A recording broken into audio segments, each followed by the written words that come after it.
대환란의 두 가지 국면, 네 번째죠.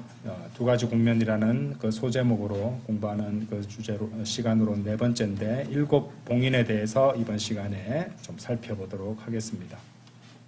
이제 우리가 이제 여러 가지 증거들 또 중요한 뭐 사건들 이런 것들을 통해서 이제 무엇보다 성경 기록들을 통해서 대환란 이 7년 대환란이 두 가지 국면으로 세분화된다는 것을 확인하고 있습니다. 지난 시간에는 우리가 이제 두 증인에 대해서 계시록 11장에 나오는 두 증인의 사역을 중심으로 우리가 살펴보았고요. 이제 그 요한계시록 11장에 이제 한 13절부터 나오는 그런 내용들을 이해하기 위해서는 이제 이번 주 다음 주에서 공부하실 일곱 봉인이라든지 일곱 나팔 그리고 일곱 호리병의 심판이라고 할 수 있겠죠. 이런 주님께서 내리시는 이런 재앙들의 전체적인 구조를 이해할 필요가 있습니다. 그래서 오늘은 이제 요한계시록 6장에 나오는 일곱 봉인을 중심으로 해서 대환란을 이제 두 가지 국면으로 나누는 구조를 한번 살펴보고 또 이제 우리가 처음에 보셨던 마태복음 24장과 이렇게 비교해 보고 제가 이제 표를 하나 만들어 놨습니다. 그 교재 보시면은 그래서 비교해 보시면 어떻게 성경 기록들과 성경 기록들이 아주 오묘하게 연결되고 있는지 저자도 다르고 그죠? 그런데 이 서로 책이 어떻게 주님께서 하신 말씀들과 그렇게 일치하고 있는 건지를 한번 살펴볼 수 있겠습니다. 자, 먼저 요한계시록 6장을 열어보시고요. 조금 길지만은 6장 전체를 제가 한번 읽어보도록 하겠습니다. 전체 그림을 보고 가야 되니까요. 6장 1절부터 17절까지입니다. 그리고 어린 양께서 봉인들 중 하나를 여셨을 때 내가 주시하였는데 마치 천둥의 굉음 같은 것을 내가 들었으니 내 짐승들 중 하나가 말하기를 와서 보라 하니라. 그래야 내가 주시하였는데 보라 흰 말 한 마리라. 그리고 그 위에 탄 자는 활 하나를 가졌으며 한 왕관이 그에게 주어졌더라. 그런즉 그가 밖으로 나가서 정벌하고 또 정벌하였더라. 다음으로 그분께서 둘째 봉인을 여셨을 때 둘째 짐승이 말하기를 와서 보라 하는 것을 내가 들었노라. 그러자 또 다른 말이 나왔는데 붉은 말이었더라. 그리고 그 위에 탄 자에게 땅에서 평화를 빼앗고 그들을 서로 죽이게 하는 권능이 주어졌더라. 그리고 그에게 거대한 칼 한 자루가 주어졌더라. 다음으로 그분께서 셋째 봉인을 여셨을 때 셋째 짐승이 말하기를 와서 보라 하는 것을 내가 들었노라. 그리하여 내가 보았는데 보라 검은 말 한 마리라. 그리고 그 위에 탄 자는 자기 손에 한 쌍의 저울들을 가졌더라. 이어서 네 짐승들 한가운데 한 음성이 말하기를 1도량의 밀이 1펜이요 3도량의 보리가 1펜이라. 그리고 너는 기름과 포도즙을 손상시키지 않도록 주의하라 하는 것을 내가 들었노라. 다음으로 그분께서 넷째 봉인을 여셨을 때 넷째 짐승이 말하기를 와서 보라 하는 것을 내가 들었노라. 이에 내가 바라보았는데 보라 창백한 말 한 마리라. 그리고 그 위에 앉은 자의 이름은 사망이었고 지옥이 그의 뒤를 따랐더라. 그리고 땅의 4분의 1에 대한 권능이 그들에게 주어졌으니 칼로 굶주림으로 사망으로 땅의 짐승들로 죽이고자 함이라. 다음으로 그분께서 다섯째 봉인을 여셨을 때 하나님의 말씀으로 인하여 그리고 자신들의 붙든 증언으로 인하여 살해된 자들의 혼들을 제단 아래에서 내가 보았도다. 그리고 그들이 큰 목소리로 외치며 말씀드리기를 오 거룩하고 진실하신 주여 얼마나 오랫동안 당신께서는 지상에서 거하는 자들을 심판하지 아니하시고 우리의 피의 복수를 하지 아니하시리까 하였더라. 그러자 흰 예복들이 그들 각자에게 주어졌더라. 그리고 그들의 동료 종들과 그들의 형제들까지도 그들이 당한 것처럼 중입을 당하여 그 수가 채워질 때까지 그들이 잠시 동안 더 쉬어야 한다는 말씀이 주어졌더라. 다음으로 그분께서 여섯째 봉인을 여셨을 때 내가 보았더니 보라 커다란 지진 하나가 있었더라. 그리고 해가 머리카락으로 짠 굵은 배처럼 검어졌고 다른 피처럼 되었더라. 그리고 하늘의 별들이 땅 위에 떨어졌는데 바로 막강한 바람에 무화과 나무 한 그루가 흔들릴 때 그녀가 그녀의 설익은 무화과들을 떨구는 것 같았더라. 그리고 하늘은 두루마리 하나가 그것이 통째로 말렸을 때처럼 떠나갔더라. 그리고 모든 산과 섬이 저마다 제 위치들에서 이동되었더라.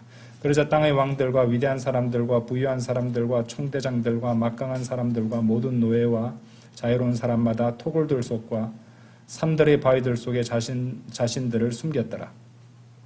그러면서 산들과 바위들에게 이같이 말하였더라. 우리 위에 떨어지라. 그리하여 우리를 그 보좌 위에 앉으신 분의 얼굴로부터 숨기고 어린 양의 진노로부터 숨기라. 이는 그분의 진노의 위대한 날이 임하였기 때문이라. 그런즉 누가 능히 서겠느냐. 그렇죠? 좀 길지만 제가 다 읽어봤습니다. 보시면은 이제 봉인들이 6째 봉인까지 나오고 있죠. 그렇죠? 예, 6째 봉인까지 쭉 나오고 있습니다. 자, 먼저 하나하나 보시면요. 6장 2절에 다시 보시면은 그리하여 내가 주시하였는데 보라 흰 말 한 마리라 그리고 그 위에 탄 자는 활 하나를 가졌으니 한 왕관이 그에게 주어졌더라. 그런즉 그가 밖으로 나가서 정벌하고 또 정벌하였더라. 자, 근데 이제 1절에서 봉인들 중 하나를 여셨을 때라고 돼 있죠. 이게 첫째 봉인입니다. 자, 첫째 봉인은 여기 보시듯이 적그리스도의 등장을 보여주는 대목이죠. 자, 흰말 한 마리를 타고 나타나는데, 이제 이 부분은 우리가 이제 주님께서 내려오시는 그 곳인데, 이 요한계시록 그 19장 11절에 보시면은 주님께서 이제 예수 그리스도의 재림이죠. 내가 하늘이 열린 것을 보았더니 보라 흰말 한 마리더라. 또한 그 위에 타신 분은 신실하시고 진실하신 분이라 불렸으며 그분께서는 의로 심판을 행하시고 전쟁을 하시느니라. 이건 주님이신데 이런 주님을 갖다가 주님이 나타나기 전에 적 그리스도가 먼저 나타나잖아요. 그렇죠? 예. 그리고 하나님께서 새하늘과 새 땅을 다시 지으시기 전에 만드시기 전에 펼치시기 전에 적 그리스도는 신세계 질서라고 뉴 월드 오더를 갖다가 또 이 세상에 등장시키는데 자, 이런 식입니다. 그래서 19장에 나오는 예수 그리스도를 갖다가 모방하고 흉내내는 것이에요. 그래서 흰말을 타고 이렇게 등장을 하는 것입니다. 그래서 이것은 요한계시록 19장에서 보시듯이 그런 흰말을 타고 오시는 예수 그리스도를 흉내내는 모방하는 자로서의 적 그리스도를 보여주고 있습니다. 왜냐하면 이제 우리가 이제 그분의 뒤를 같이 따라서 내려오는데 이 적그리스도의 경우는 그 뒤에 이제 우리가 읽어보셨으면 아시겠지만은 뭐가 따라다옵니까? 전쟁이 나오고 기근이 나오고 예? 사망과 지옥이 따라 나오고 이런 식이거든요. 그런데 이제 이 흰말 탄자를 그 첫째 봉인에서 등장하는 흰말 탄자를 갖다가 또 예수 그리스도라고 가르치는 자들도 있습니다. 말도 안 되죠, 그렇죠? 그래서 모방하는 자, 이 적그리스도, 사탄은 모방하는 자니까 적그리스도가 이렇게 등장하고 나타나는데 뭘 들고 있냐면요. 활 하나를 가졌다고 되어 있습니다. 근데 화살 얘기가 있나요, 없나요? 화살 얘기가 없습니다. 그렇죠? 네, 화살이 없는 활을 들고 나온다는 것은 무엇입니까? 이제 무기는 없단 말이에요. 활밖에 안 들고 있잖아요. 그렇죠? 네, 그러니까 평화로서 사람들을 갖다가 멸망시키는, 파괴시키는 그런 자라는 것을 보여준다는 것이고요. 한 왕관이 주어져 있으니까 이제 하나님의 이제 허락을 받아서 이제 정벌하는 그런 내용들이 이어진다는 것입니다. 그리고 활을 쏠 때 어떻게 쏘나요? 사냥꾼들이나 활을 쏘는 자들의 손 모양이 어떻게 됩니까? 이렇게 손가락 2개로 활실을 다니거든요. 자, 이런 것들이 상징하는 바가 있습니다. 이렇게 하면서 로마 가톨릭에 이제 이 교황들이 축복하거나 이럴 때 손가락 2개를 들어 올립니다. 이렇게 이제 2개의 권위 무슨 이런 것들을 가리키는 것인데 사실은 그거는 딱 알고 보면은 적 그리스도의 표시이기도 합니다. 예.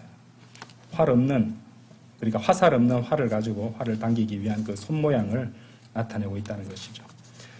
그처럼 이제 이 첫째 봉인에는 적 그리스도가 등장하고 있고요.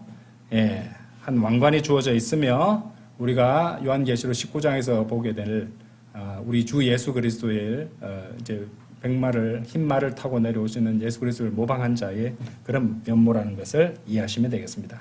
자, 둘째 봉인은요.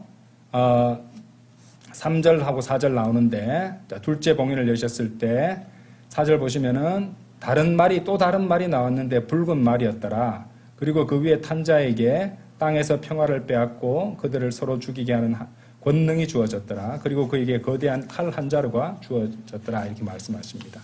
적 그리스도가 정벌하는데 그 뒤에 따르는 것은 당연히 붉은 말을 탄 자, 곧 전쟁입니다. 전쟁. 예. 그래서 이제 이 붉은색도 모종에 관련이 있을 것이고요. 거대한 칼 한 자루가 주어져 있다고 말씀하시고 땅 위에 평화를 빼앗고 서로 죽이게 하는 권능이 주어진다는 것입니다. 아무래도 평화로서 이렇게 처음에 적그리스도가 등장해서 유대인들과 아주 평화로운 그 협정을 맺고 언약을 맺잖아요. 그럼에도 불구하고 그 등장 이후부터는 전쟁이 이어진다는 것을 또 보여주는 대목이라고도 할 수 있습니다. 그렇죠? 자, 셋째 봉인은요, 5절에 보시면은 다음으로 그분께서 셋째 봉인을 여셨을 때 셋째 짐승이 말하기를 와서 보라 하는 것을 내가 들었노라.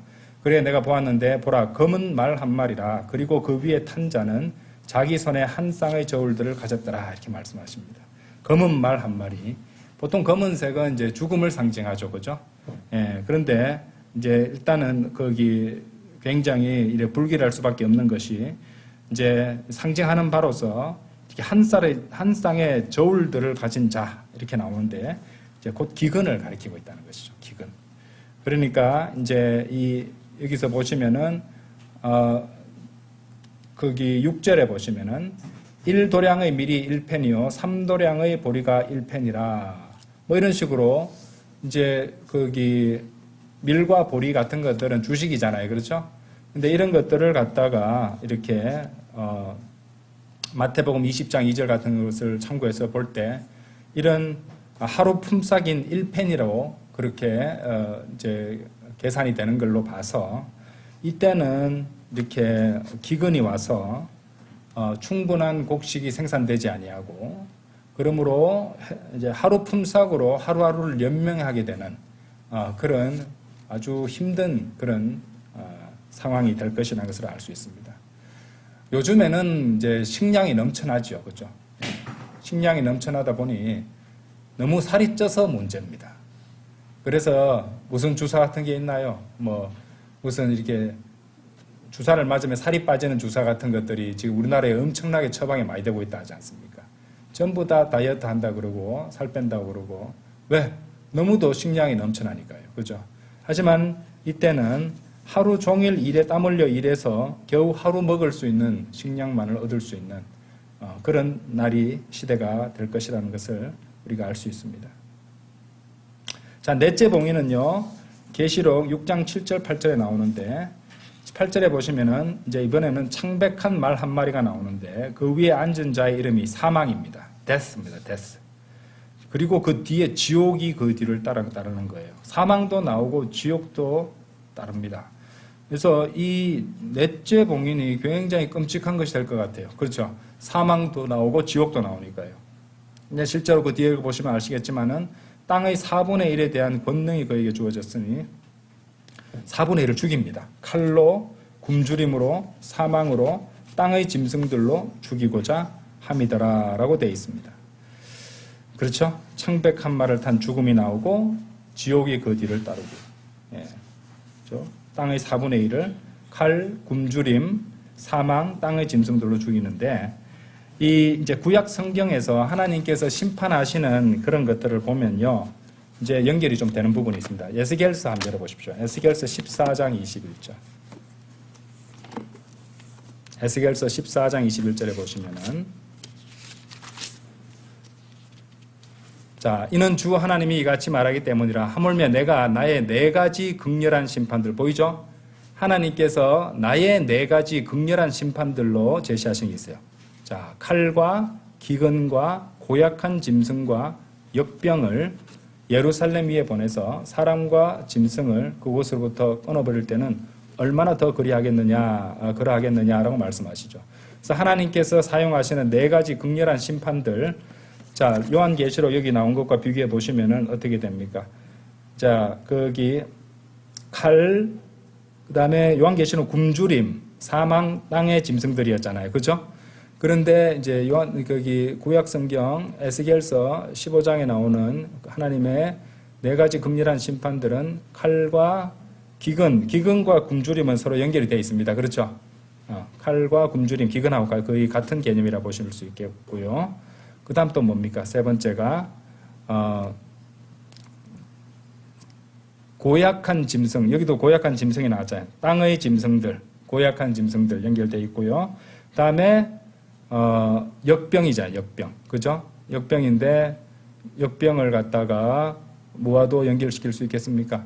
당연히 죽음하고도 연결될 수 있겠죠. 수없이 많은 사람들을 한 번에 다 죽게 만들 수 있는. 왜냐하면은 여기 땅의 4분의 1을 갖다가 죽이는 어떤 권능을 갖고 있으니까요. 그 땅의 4분의 1을 죽이는 권능이 죽음과 사망에게 다시 사망과 지옥에게 주어진다고 했으니까 이 사람들은 죽어서 어디로 가는 겁니까? 지옥으로 가는 겁니다. 그렇죠? 엄청납니다. 엄청나요. 그런데 하나님의 극렬한 심판, 네 가지 극렬한 심판인 칼, 기근, 짐승, 역병을 사용하시는 것과 거의 일치하고 있습니다. 그죠? 그래서 성경 기록들과 비교했을 때 이때는 이 넷째 봉인 때 엄청난 심판이 될 것이라는 것을 알 수 있습니다. 자, 고약한 짐승이나 이제 짐승 그 자체로서 이렇게 이제 사람들이 이렇게 죽임 당하고 하는 것, 그 구약 때는 가능하겠죠. 무기라든지 이런 것들이 현대만큼 그렇게 고도화하거나 강력하지 않았으니까.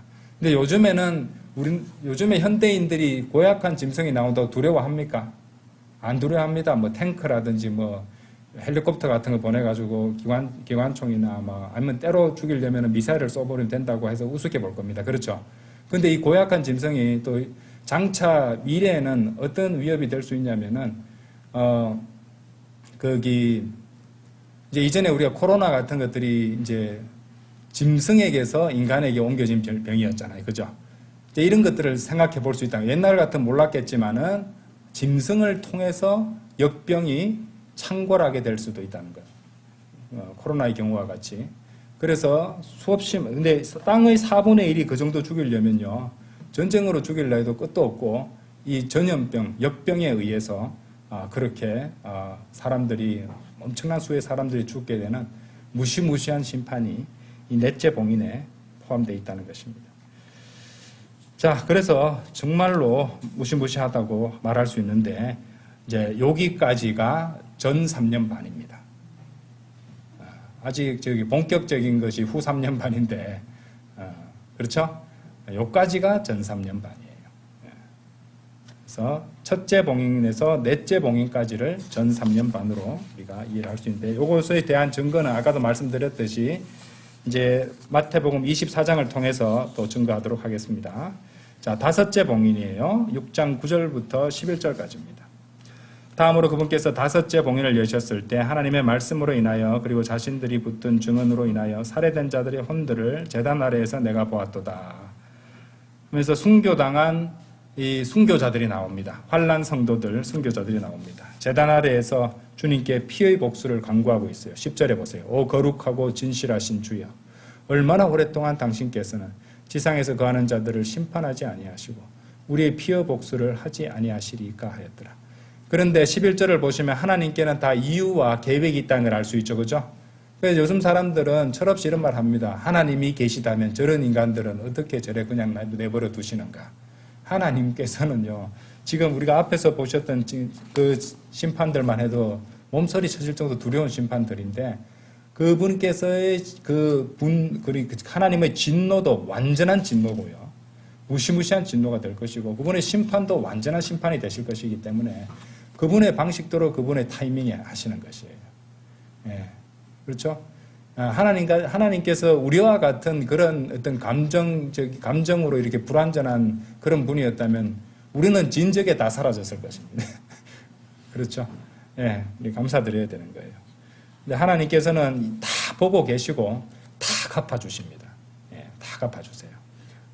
다음 주에도 자세하게 설명을 해드리겠습니다만은, 어쨌든 피의 복수를 갖다가 이제 강구하는 대목이 10절에 나왔는데, 이 시점, 이 다섯째 봉인의 시점이 어느 시점이냐면요, 적그리스도가 이제 일시적으로 죽었다가 부활하고 이 다니엘서 우리가 9장 27절 그 기억나시죠, 그렇죠?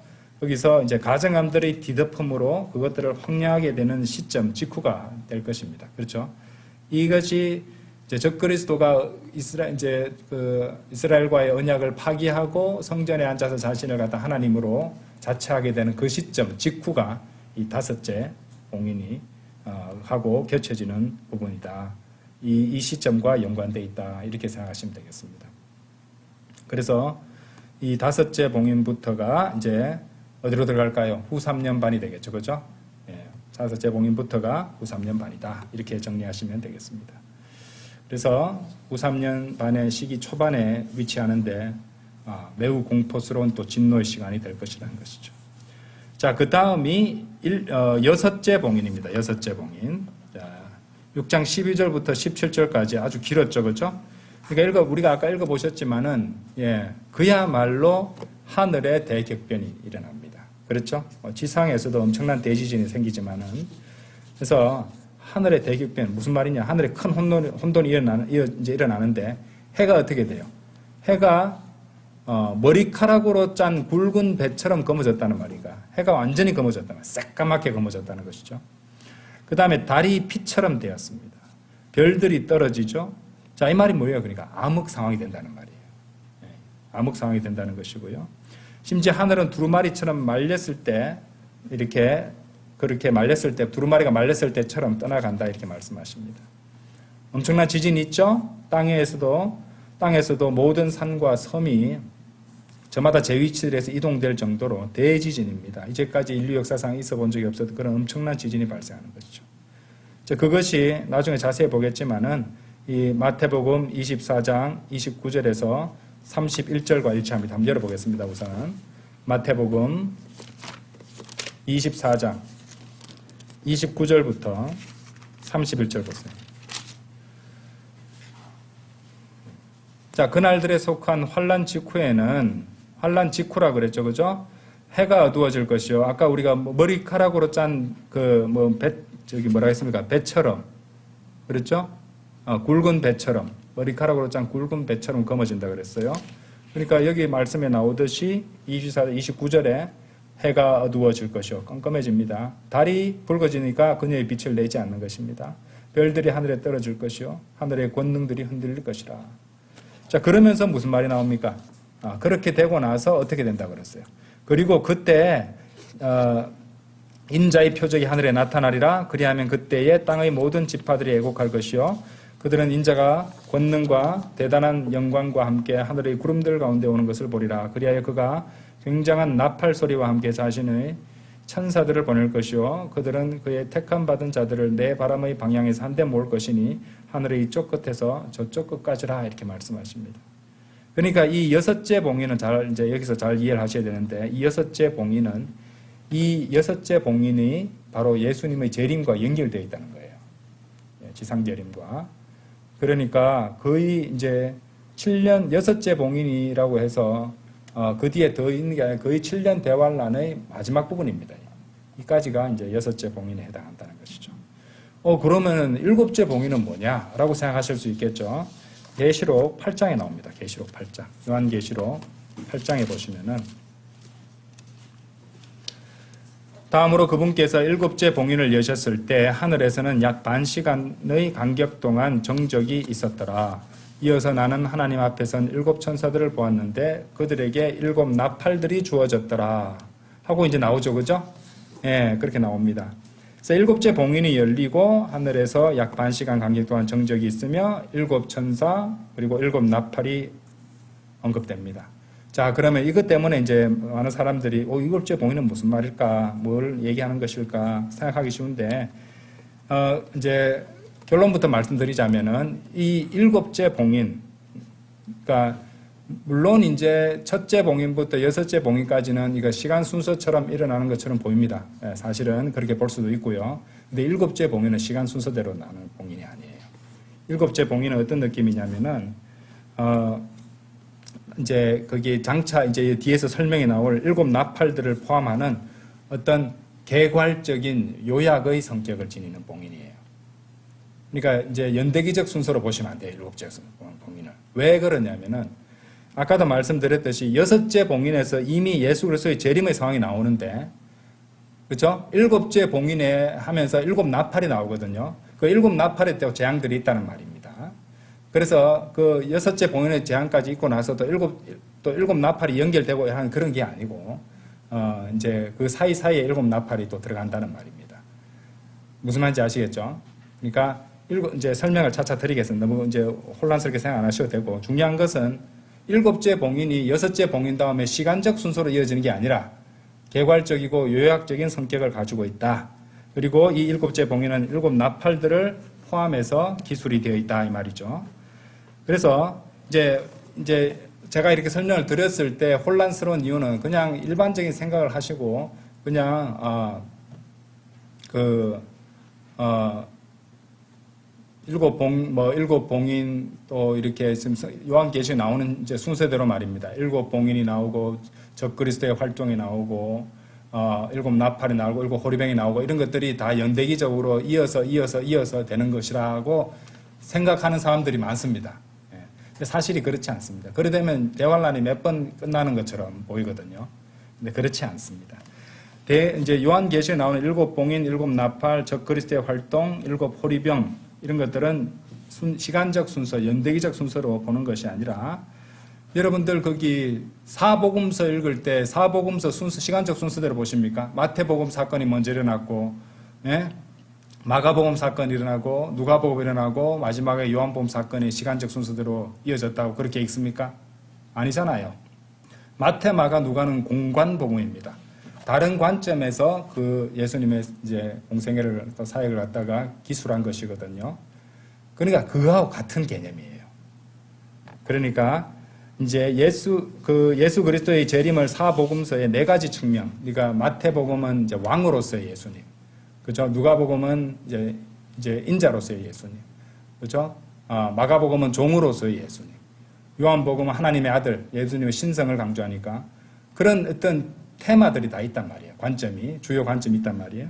그렇게 이렇게 기술했다는 것처럼 우리가 이해하고 있듯이 이제 요한계시록을 구조를 보시면요. 그 앞에 이제 일곱 교회가 나오잖아요. 그죠? 이거는 일단 교회 시대로 보시면 되는 거고. 그 다음에 5장, 6장은 바로 우리가 읽으셨던 일곱 봉인의 관점으로 본 대환란이 나오는 것이고, 또 8장, 9장, 11장은 이제 일곱 나팔의 심판으로 본 대환란이었고요. 그 다음에 12장, 13장은 적그리스도의 활동을 중심으로 본 대환란이고, 그리고 15장, 16장은 일곱 호리병의 심판으로 본 대환란, 이런 식으로 이해를 하시면 됩니다. 자, 그것들 서로 사이에 어디에 위치하는가는 이제 비교적으로 설명을 해드릴 수 있어요. 비교해서. 근데 일단은 그렇게 성경의 요한계시록에 나온 순서대로 연대기적으로 보는 것이 아니라는 점. 그 증거는 사복음서를 우리가 사복음서 연대기적으로 다 보지 않는다는 말이잖아요. 그죠? 같은 개념이라고 이해하시면 되겠습니다. 그리고 이제 그 사이에 이제 건너뛰게 됐던 요한계시록 7장, 10장, 14장 같은 삽입장들이 있다. 이렇게 이해를 하시고 요한계시록을 읽으시면 틀림이 없습니다. 그래서 일곱 봉인 중에 여섯째 봉인까지를 이제 예수 그리스도의 재림까지의 7년 대환란으로 펼쳐서 볼 때 처음의 넷째 봉인까지는 전 3년 반이라고 제가 말씀드렸죠. 그죠? 예, 적그리스도의 등장부터 시작되는, 그죠? 적그리스도 등장이 있고, 그 다음에 전쟁이 있고, 그 다음에 기근이 있고, 그 다음에 사망과 지옥이 따르고, 그 다음에 이제 적그리스도가 죽었다가 부활하면서 파멜의 아들로 등장하고, 그렇죠?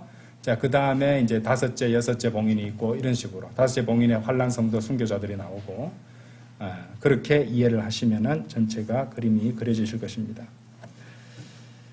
자, 그 다음에, 이제 다섯째 봉인부터 여섯째 봉인을 후 3년 반으로 이해할 때에 이제 일곱 나팔과 일곱 호리병의 재앙들이 결국에는 어디에 색하겠습니까? 봉인들로 봤을 때는 다섯째 봉인 이후라는 것이죠. 그러니까 후 3년 반에 일곱 나팔, 일곱 호리병의 심판들이 있다는 것을 이해하시면 되겠습니다. 일곱 나팔, 일곱 봉인들에 대해서는 다음 시간에 자세히 살펴볼 것인데요.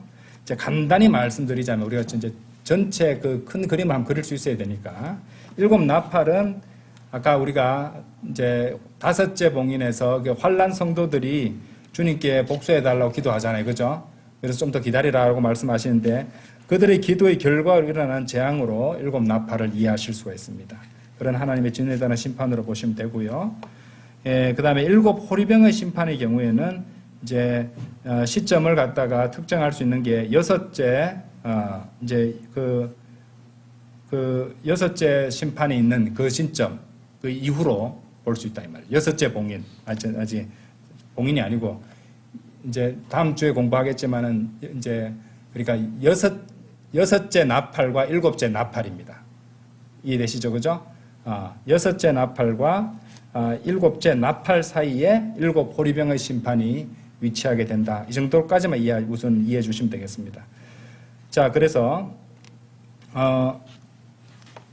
일곱 나팔은 아까도 말씀드렸듯이 다섯 번째 봉인의 결과로서 일어나는 재앙이고, 그 중에서 일곱 나팔의 재앙들 가운데 여섯 번째 나팔, 일곱 번째 나팔 사이에 일곱 호리병이 들어간다.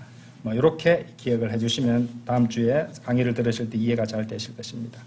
당연히 그렇다 보니 일곱 호리병의 심판은 이제 거기 환란 성도의 휴거 후에 지상에 남아 있는 자들에게 내려지는 하나님의 진노로 이해하시면 되겠습니다.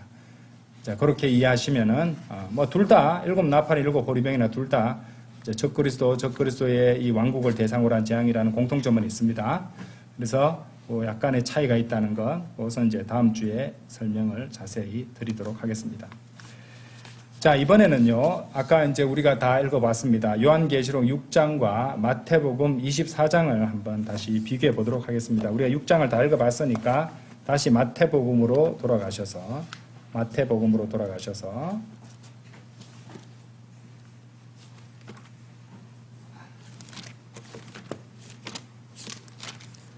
마태복음 24장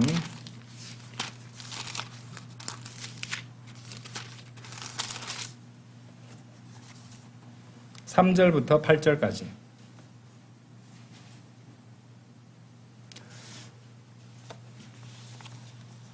자, 우리 주님께서 말씀하시는 바 한번 읽어보도록 하겠습니다. 3절부터 8절까지. 이후에 그분께서 올리브산 위에 앉아 계셨을 때 제자들이 그분께 은밀하게 나와서 말씀드리기를 우리에게 알려주소서, 언제 이런 일들이 있으리이까? 그리고 당신께서 오시는 것의 표적과 세상 끝의 표적이 무엇이리이까 하더라. 그러자 예수님께서 그들에게 대답하여 같이 말씀하셨느니라. 어떤 사람도 너희를 속이지 않도록 주의하라. 이는 많은 이들이 내 이름으로 올 것이요 그들이 말하기를 내가 그리스도라 하며 많은 이들을 속일 것이기 때문이라. 그리고 너희는 전쟁들과 전쟁들의 소문에 관하여 들으리라. 이 모든 일들이 일어나야만 하나 아직 끝은 아니므로 너희가 불안해하지 않도록 주의하라. 이는 민족이 민족을 대적하여 일어날 것이요 왕국이 왕국을 대적하여 일어날 것이기 때문이라. 그리고 기근들과 역병들과 지진들이 여러 장소들에 있으리라. 이 모든 것들이 비탄스러운 일들의 시작이라. 자, 비탄스러운 일들 할 때 그 영어 표현 기억하시나요? sorrows라고 했죠. sorrows. 그죠? sorrows. 자, 근데 아까는 저기 뒤에 거 보셨을 때는 환란 직후라 그랬잖아요. 그죠? 여섯째 봉인하면서 우리가 마태복음 24장을 갖다 우리 봤을 때는, 그죠? 29절에 그날들에 속한 환란 직후에는 해가 어두워질 것이요 하고 나오는 부분이 어디에 해당했어요? 여섯째 봉인이었잖아요. 그죠? 그런데 우리가 방금 보셨던 마태복음 24장 8절, 이 모든 것들이 비탄스러운 일들이 뭐라고 되어 있어요? 시작이에요. 시작. 시작이니까 전 3년 반에 해당하는 얘기잖아요. 그렇죠? 이해되시죠? 예. 그래서 우리가 마태복음 24장 29절에서는 환란 직후로 했으니까 이거는 후 3년 반, 특히 여섯째 봉인에 해당되는 부분이구나 알 수 있다는 것이죠. 그러니까 주님께서는 사실은 요한계시록 전체의 구조를 다 말씀해 주신 것이에요. 24장에서. 우리가 주의 깊게만 읽어보면 발견해낼 수 있다는 말입니다. 그래서 이제까지는 주로 대환란의 두 가지 국면하면서 이제 후 3년 반에 집중해서 많이 봤잖아요. 그죠? 그래서 따로 지금 전 3년 반을 갖다가 이것을 가지고 비교해서 보고 그래서 도표까지 제가 만들어 본 겁니다. 자, 그래서 하나하나 보자고요. 마태복음 24장, 여기도 전반부인 8절까지 나오는 내용인데, 대환란의 시작 부분이라는 것을 이제 비탄스러운 일들의 시작이다라는 표현을 통해서 우리가 확인할 수 있어요. 전 3년 반에 해당한다는 것입니다. 그런데 이 모든 것들에 해당하는 그 내용인 7절을 보세요. 이는 민족이 민족을 대적하여 일어날 것이요 왕국이 왕국을 대적하여 일어날 것이기 때문이라. 그리고 기근들과 역병들과 지진들이 여러 장소에 있으리라. 그러니까 왕국이 서로 대적하여 싸우는 전쟁이 등장합니다. 그 다음에 나오는 것이 기근들과 역병들이 나옵니다. 그렇죠? 5절에는 많은 이들이 내 이름으로 올 것이요 그들이 말하기를 내가 그리스도라 하며 많은 이들을 속일 것이기 때문이라 이렇게 말씀하세요. 누가 나와서 자기가 그리스도라고, 적그리스도가 나와서 나는 적그리스도야 이럴 거예요? 아니죠. 우리는 그의 실체를 아니까 적그리스도라고 하지. 그 자는 나와서 자신을 뭐라고 말할까요? 그리스도라고 할 거예요. 그죠? 예. 그리고 그리스도라고 할 것이고, 그리스도는 우리가 이제 예수 그리스도가 또 하나님이시라는 것을 갖다 우리는 배웠는데 그 교리를 이용해서 자신이 또 하나님이라고 하겠죠. 그렇죠? 마귀는 모방하는 자니까요. 이런 것들이 이제 생각납니다. 그래서, 그리고 이제 어쨌든 5장에는 그 얘기 나왔고 6절 7절 아까 언급했듯이 전쟁 나오고 7절에 기근 나오고 7절 또 역병에 대해서 나옵니다. 그러니까 대충 이렇게 봐도 요한계시록 6장에서 보았던 7 봉인들 중 처음 4개의 넷째 봉인까지가 여기에 해당하고 있다는 것을 우리가 알 수 있습니다. 그렇죠? 2절에서 아까 요한계시록 6장에 가보시면은 흰말 한 마리라 그리고 그 위에 탄 자는 활 하나를 가졌으니 한 왕관이 그에게 주어졌더라. 그런즉 그가 밖으로 나와서 정발하고 또 정발하였더라. 대환란의 시작 때 적그리스도가 등장을 합니다. 그죠? 적그리스도 등장을 한다는 것이죠. 그리고 이것을 바로 마태복음 24장 5절과 일치하는 부분이고, 자, 둘째 봉인은 요한계시록 6장 4절에 나오는데 전쟁이었죠. 예, 붉은 말 전쟁. 그렇죠? 그래서 그 다음에 그것은 전쟁은 마태복음 24장 6절의 전쟁과 일치하고요. 요한계시록 6장 5절 6절에 검은 말 한 쌍의 저울이 나오는 기근이 나왔는데 마태복음 24장 7절에도 나오고 있고, 요한계시록 6장 8, 9절에 사망과 지옥이 나오는데 이미 아까 설명드렸듯이 역병이 이제 중심이 될 것이니까 역병이 또 포함되어 있다는 것이죠. 그래서 그것은 또 마태복음 24장 7절과 일치한다는 것입니다. 그리고 마태복음 24장 8절에서 아까 말씀드렸듯이 그 모든 것들을 가리켜서 비탄스러운 일들의 시작이라고 하신다는 거죠. 그래서 요한계시록 6장에 나오는 첫째, 둘째, 셋째, 넷째 봉인은 대환란의 처음 3년 반 동안 발생하고 있다는 것이죠. 자, 그래서 그 교재에 이제 표를 이제 적당히 그려놨습니다. 그죠? 첫째 봉인, 둘째 봉인, 셋째 봉인, 넷째 봉인. 그렇죠? 여섯째 봉인은 아까 우리가 보셨던 마태복음 24장 29절 이후라고 보시면 되죠. 그죠? 예, 그 표현은 일부러 뺐습니다. 왜냐하면 전 3년 반에 집중하려고. 그래서, 이제 그 요한계시록 6장 2절과 마태복음 24장 5절 표를 보시면 됩니다. 적그리스도의 등장이었고요. 둘째 봉인은 요한계시록 6장 4절인데 마태복음 24장 6절 7절 전쟁이죠. 셋째 봉인은 요한계시록 6장 5절 6절인데 마태복음 24장 7절에 기근에 해당하는 겁니다. 넷째 봉인은 요한계시록 6장 8절에 나오죠. 예, 창백한 말, 사망, 지옥이 나오는데 마태복음 24장 7절에 역병들과 지진들이 여러 장소에 있으리라. 그렇죠? 사망과 지옥 그리고 역병이 포함되는 것을 우리가 확인할 수 있습니다. 그래서 요한계시록 6장 1절부터 8절까지 첫째에서 넷째 봉인이 나오는데 이것들을 갖다가 마태복음 24장 8절에서는 종합해서 이 모든 것들이 비탄스러운 일들의 시작이다. 시작, 전반부. 그죠? 대환란의 전반부, 전 3년 반이라는 것을 우리가 확인할 수 있다는 것이죠. 그래서 마태복음 24장과 요한계시록 6장을 갖다가 이렇게 연결해 보시면 놀랍습니다. 놀랍죠? 네, 정말 놀랍습니다. 성경 기록들과 성경 기록들을 통해서 그래 보는 것이고, 또 이제 오늘 공부한 것 중에 또 중요한 내용 하나는 이제 다음 주에도 제가 간단히 처음에 설명드리고 가겠지만은